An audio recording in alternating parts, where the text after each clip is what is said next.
Ayan guys, maraming buko dito. Nanguha sila ng mga buko para ibenta nila sa Maynila. Ang dami nila guys. Ang ganda nila tingnan. Tsaka napakasarap. Sariwang-sariwa yung buko. Ayan guys.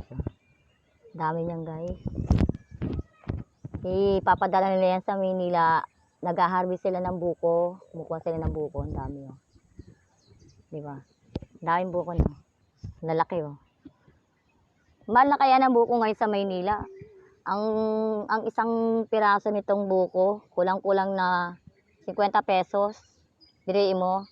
Dito pag bumili ka pala ng buko rito, ano siya, mapatak siya sa isang buko, 5 piso. Diba napakamura dito sa probinsya pag binebenta nila. Pag nagbebenta sila dito, tapos pag dinala mo sa Maynila, mahal na ang presyo, diba? Sarap pang salad. Gumawa na kami niyan, nagsalad kami kagahapon. Kahapon nagsalad kami. Kaya, ayun, dami namin ginawang salad. Baon namin kasi birthday ng anak ko ngayon. Kaya happy birthday anak. Sana maging mabait kang bata paglaki mo. Matupad mo lahat yung mga pangarap mo. Happy birthday anak.